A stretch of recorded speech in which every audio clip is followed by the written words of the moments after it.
This channel does not promote any violence, harmful, or illegal activities. All content provided by this channel is meant for an educational and information purpose only. পানাগড়ের সেই গাড়িটি দুর্ঘটনায় যে দুর্ঘটনায় মৃত্যু হয়েছিল নৃত্যশিল্পী সুতন্দ্রা চট্টোপাধ্যায়ের, সেই দুর্ঘটনায় যে মূল অভিযুক্ত অর্থাৎ যে গাড়িটি চালাচ্ছিল এসইউভি গাড়িটি, সেই গাড়ির চালক, সেই গাড়িটির মালিক নিজেই বাবলু যাদব, তাকে ঘটনার 3 দিন পর গ্রেপ্তার করেছে গত রবিবার।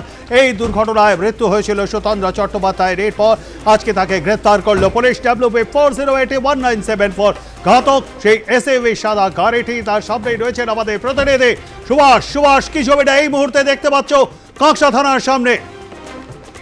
দেখো, এই মুহূর্তে ঘটনা দিন থেকে সাদা গাড়ির চালক, গাড়ির মালিক শুনতে পাচ্ছিল না। আজ কিন্তু এই সাদা গাড়িটি করে নিয়ে আসা হয়েছে। কোথায় ছিল এই রাত্রি, বাইরে ছিল, সেটা কিন্তু একটা বড় প্রশ্ন। তবে এতদিন কেন পুলিশ শুনতে পাচ্ছিল না, সেটাও প্রশ্ন করেছিল এলাকার মানুষ। আজকে দেখতে পাচ্ছি বাবলু যাদবকে কিন্তু গ্রেফতার করে নিয়ে আসা হয়েছে। এখন তাকে জিজ্ঞাসাবাদ করা হচ্ছে। রয়েছেন দুর্গাপুর তিনি রয়েছেন, জিজ্ঞাসাবাদ করছেন, একাধিক আধিকারিকরা রয়েছে, জিজ্ঞাসাবাদ চলছে। তাহলে বাবলু যাদব কেন দুর্ঘটনার পর থেকে সে ফেরার ছিল, কেন সে ঘটনার দিন থেকে সে পালিয়ে গেছিল ঘটনাস্থল থেকে, কেন এই ঘটনায় যে গাড়িতে যারা ছিলেন করা হয়েছিল, এটা দিক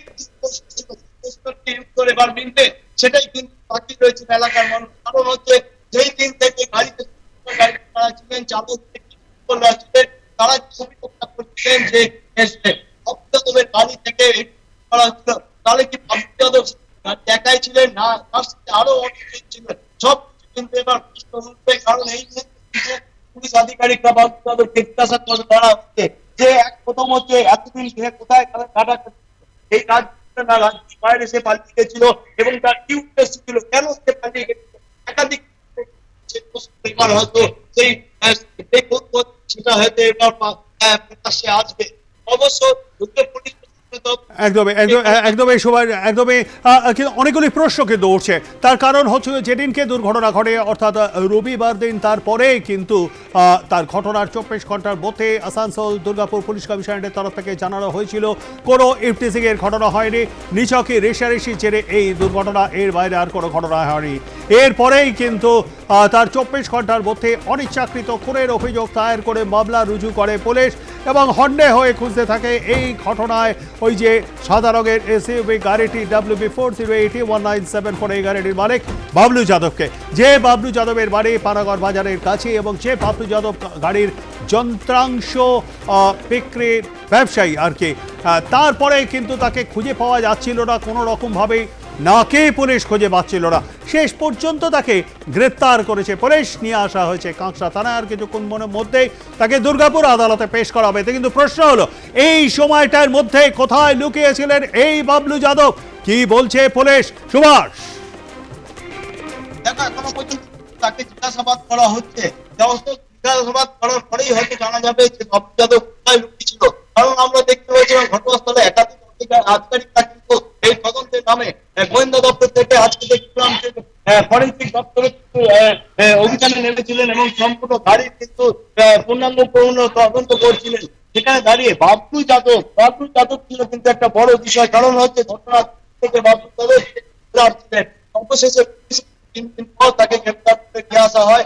এখন তাকে জিজ্ঞাসাবাদ করা হচ্ছে। তাহলে বাবলু যাদবের যে অভিযোগ করা হচ্ছে তার গাড়িতে 4-5 জন ছিল, তাহলে কি সেই বাকিরা কোথায় আছে, তারা কারা, সেটাও স্পষ্ট হয়ে উঠবে। নাকি বাবলু যাদব একা ছিল? কারণ সুন্দর গাড়িতে যারা ছিলেন তারা কি গাড়িতে 4-5 জন ছিলেন, তাহলে কি পরিচিত নাকি এই ঘটনা? একাধিক প্রশ্ন রয়েছে। এবার অতএব যেহেতু এখনো পর্যন্ত জিজ্ঞাসাবাদ করা হচ্ছে বাবলু যাদবকে এবং তারপরে হয়তো পুলিশি তদন্ত হবে এই সম্পূর্ণ বিষয়টাকে করছিলেন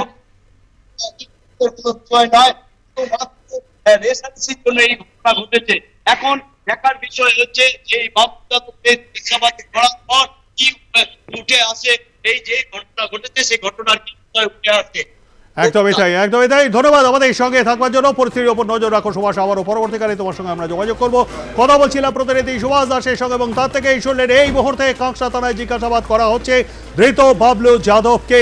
অনিচ্ছাকৃত খুনের অভিযোগ দায়ের করে তদন্ত শুরু করেছে আসানসোল দুর্গাপুর পুলিশ কমিশনারেট।